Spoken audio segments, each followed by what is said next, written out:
Hello everyone, welcome to Sanmarga classes. ಮುಂದಿನ ಪ್ರಶ್ನೆ ಕುಟುಂಬ ಎಂಬಂತ ಚಾಪ್ಟರ್ ಇಂದ 8 ವಾಕ್ಯಗಳಲ್ಲಿ ಉತ್ತರಿಸಿ ಅಂತ ಕೇಳ್ತಾ ಇದ್ದಾರೆ. ವಿವಿಧ ತತ್ವಗಳ ಆಧಾರದ ಮೇಲೆ ಕುಟುಂಬಗಳ ವರ್ಗೀಕರಣವನ್ನ ತಿಳಿಸಿ. ಕುಟುಂಬಗಳ ವರ್ಗೀಕರಣ ಒಂದು ಗಾತ್ರದ ಆಧಾರದ ಮೇಲೆ ವಿಭಕ್ತ ಕುಟುಂಬ ಮತ್ತು ಅವಿಭಕ್ತ ಕುಟುಂಬ. ವಿಭಕ್ತ ಕುಟುಂಬದಲ್ಲಿ ಕುಟುಂಬದ ಗಾತ್ರ ಚಿಕ್ಕದು ಮಕ್ಕಳು, ಅವಿಭಕ್ತ ಕುಟುಂಬದಲ್ಲಿ ಗಾತ್ರ ದೊಡ್ಡದು.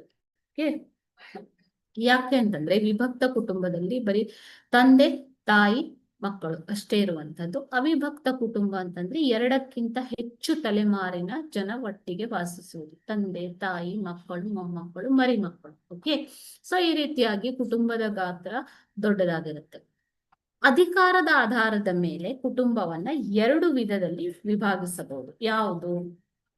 ಪಿತೃಪ್ರಧಾನ ಕುಟುಂಬ. ಪಿತೃಪ್ರಧಾನ ಕುಟುಂಬದಲ್ಲಿ ತಂದೆಯೇ ಕುಟುಂಬದ ಮುಖ್ಯಸ್ಥನಾಗಿರ್ತಾನೆ, ಆತನ ಹೆಸರಿನಲ್ಲಿಯೇ ಆಸ್ತಿ ವಹಿವಾಟುಗಳು ನಡೆಯುವಂಥದ್ದು.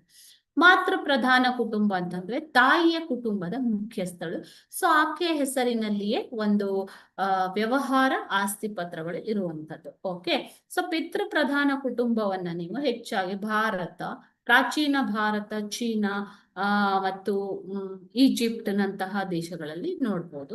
ಮಾತೃ ಪ್ರಧಾನ ಕುಟುಂಬ ಈಗಿನ ನಮ್ಮ ಕೇರಳದ ನಾಯರ್ ಕುಟುಂಬ ಮತ್ತು ಈಶಾನ್ಯ ರಾಜ್ಯದ ಕೆಲವು ಆದಿವಾಸಿ ಕುಟುಂಬಗಳು ಈಗಲೂ ಕೂಡ ಮಾತೃ ಪ್ರಧಾನ ಕುಟುಂಬ ವ್ಯವಸ್ಥೆಯನ್ನೇ ಮುಂದುವರಿಸಿಕೊಂಡು ಬಂದಿವೆ. ಮೂರನೆಯ ಆಧಾರ ಅಂತಂದ್ರೆ ವಿವಾಹದ ಆಧಾರದ ಮೇಲೆ ಕುಟುಂಬದ ವರ್ಗೀಕರಣ.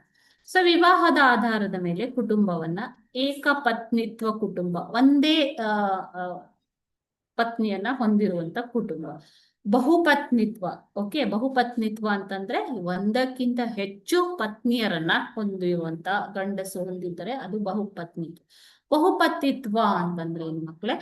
ಒಬ್ಬ ಹೆಂಗಸು 1ಕ್ಕಿಂತ ಹೆಚ್ಚು ಗಂಡಸರನ್ನ ಮದುವೆ ಆದರೆ ಅದು ಬಹುಪತಿತ್ವ ಅಂತ ಅನಿಸಿಕೊಳ್ಳುತ್ತೆ. ಈ ರೀತಿ 3 ಪ್ರಕಾರಗಳಿವೆ. ಸೊ ಇವು ವಿವಿಧ ತತ್ವಗಳ ಆಧಾರದ ಮೇಲೆ ಇರುವಂತಹ ಬೇರೆ ಬೇರೆ ತರದ ಕುಟುಂಬ ವ್ಯವಸ್ಥೆ. Okay, thank you.